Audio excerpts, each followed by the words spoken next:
గురుకులాలు ఎవ్వరు పట్టించుకునే నాదుడు లేక అనేక మంది మా బిడ్డలు అవస్థలు పడుతున్నారు. విషాహారం తిని కలుషితాహారం తిని హాస్పిటల్ పాలవుతున్నారు. పట్టించుకునే నాదుడు లేడు. కేసీఆర్ గారు చేసిన 10 ఏళ్ల సంక్షేమం 10 అడుగులు ఆ రోజు ముందు పడితే ఇవాళ 10 అడుగులు వెనక్కి పడే పరిస్థితి వచ్చింది.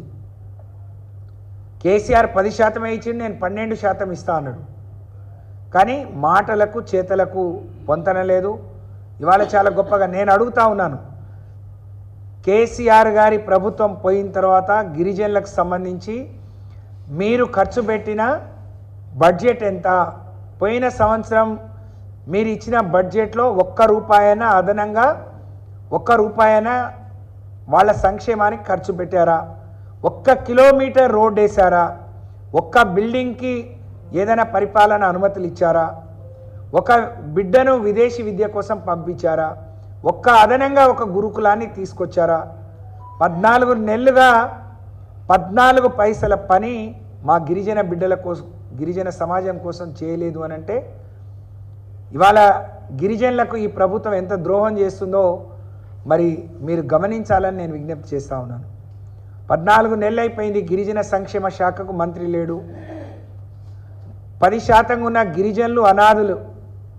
ఒక రకంగా అడుగుదామంటే మా శాఖ ముఖ్యమంత్రి దగ్గర ఉంది అని చెప్తున్నారు. ముఖ్యమంత్రి దగ్గర ఉన్న అనేక శాఖల్లో ఇబ్బందులు జరుగుతూ ఉన్నాయి. విద్యాశాఖలో విద్యార్థులు ఇబ్బంది పడుతున్నారు. ఇవాళ పోలీస్ శాఖ ఆయన దగ్గర ఉంటే ఈ రాష్ట్రంలో అనేక మరి శాంతి భద్రతలకు విఘాతం ఏర్పడ్డది. నిన్న మనమందరం గౌరవించి పూజించే చిలుకూరు బాలాజీ ప్రధాన అర్చకుల మీద కూడా దాడి జరిగితే మరి ముఖ్యమంత్రి గారు మాట్లాడిన తీరు ఎంత బాధాకరం. మరి ఇలాంటి పరిస్థితి ఈ రాష్ట్రంలో ఉందంటే మరి గిరిజన సంక్షేమానికి శాఖ అంటే గిరిజనులు ఎవరు అర్హులు కారా? అర్హత లేదా? ఒక నమ్మకస్తుడైన గిరిజన బిడ్డ కాంగ్రెస్ పార్టీలో నాయకుడిగా లేడా? మాకు అర్థం కావట్లేదు. ఇవాళ గిరిజన జాతి బిడ్డలందరికీ గమనించాలి, కేసీఆర్ గారి పాలనకు రేవంత్ రెడ్డి పాలనకు ఉన్న తేడా. కేసీఆర్ గారు ఆ రోజు ఒక గిరిజన కుటుంబంలో జరిగిన దుర్ఘటన చూసి ఒక కళ్యాణ లక్ష్మి లాంటి అద్భుతమైన కార్యక్రమానికి శ్రీకారం చుట్టిండు.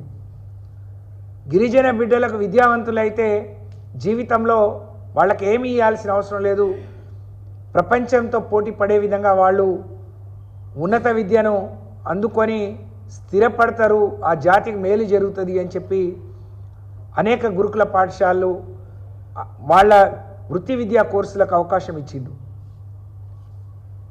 ఈరోజు మరి దాదాపు 4,09,000 ఎకరాలకు పోడు పట్టాలు ఇచ్చిండు.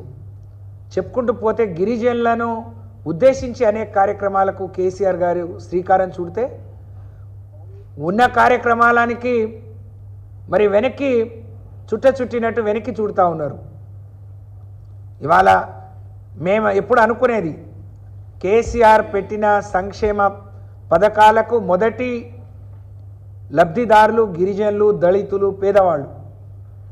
ఇవాళ ఒక 2,200 రూపాయలు 2,000 అయినాయన్నా, ఒక కళ్యాణ లక్ష్మి వచ్చిందన్నా, కడుపు నిండా అన్నం పెట్టే ఆరోగ్య లక్ష్మి వచ్చిందన్నా, అలా చెప్పుకుంటూ పోతే అనేకం. కానీ ఇవాళ అవి అన్నీ ఎక్కడున్నాయో అన్ని పథకాలు పడకలేసినాయి. పట్టించుకునే నాదుడు లేడు, సమీక్షించేవాడు లేడు. ఈ రోజు వరకు 14 నెలలుగా గిరిజన సంక్షేమం మీద ఒక సమీక్ష సమావేశం జరగలేదు. వాళ్ళకు వచ్చిన బడ్జెట్ని ఖర్చు పెట్టలేదు. బడ్జెట్ అంతా దారి మళ్ళించి గిరిజనులు కడుపు కొడుతున్నారు. గిరిజనుల అవకాశం చాలా బడాయి మాటలు మాట్లాడుతున్నారు, చాలా పెద్ద పెద్ద డైలాగులు మాట్లాడుతున్నారు. కానీ శూన్యం. గిరిజనులని చెప్పుకొని దళితులని చెప్పుకునే వాళ్ళు పెద్ద పెద్ద పోర్ట్ఫోలియోలు తీసుకున్నారు, సంతోషం. కానీ ఆ మంత్రి పదవులు వచ్చిన తర్వాత ఆ జాతిని మర్చిపోయారు, వాళ్ళ గతాన్ని మర్చిపోయారు, మరి అపరిచితుల్లాగా వ్యవహరిస్తూ ఉన్నారు.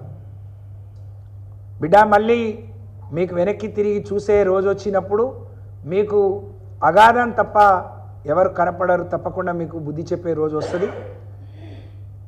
కానీ ఇవాళ నేను ఈ సందర్భంగా మా గిరిజన జాతి బిడ్డలందరికీ విజ్ఞప్తి చేస్తా ఉన్నాను. మన అవసరాలు తెలుసుకొని, మన కష్ట నష్టాలు తెలుసుకొని మనకు అండగా నిలబడ్డది కేసీఆర్ గారు, బీఆర్ఎస్ పార్టీ. అలాంటి పార్టీ 10 కాలాల పాటు తిరిగి ఈ రాష్ట్రంలో అధికారంలో ఉండాలి. కేసీఆర్ లాంటి నాయకుడు ముఖ్యమంత్రిగా అయితేనే ఈ రాష్ట్రంలో ఉండే పేదలు, దళితులు, బడుగు బలహీన వర్గాలకు మేలు జరుగుతుంది, న్యాయం జరుగుతుంది. దానికోసం గిరిజన సమాజం అంతా ముందుండి నడిపించాలని నేను విజ్ఞప్తి చేస్తూ 15వ తారీఖు జరిగే సేవాలాల్ జయంతిని జయప్రదం చేయాలి, మరి బ్రహ్మాండంగా విజయవంతం చేయాలి, మరి రామన్న సభను విజయవంతం చేయాలని పిలుపునిస్తూ దానికి అందరం కూడా కలిసికట్టుగా ప్రయత్నం చేద్దామని చెప్పి తెలియజేసుకుంటూ జై తెలంగాణ.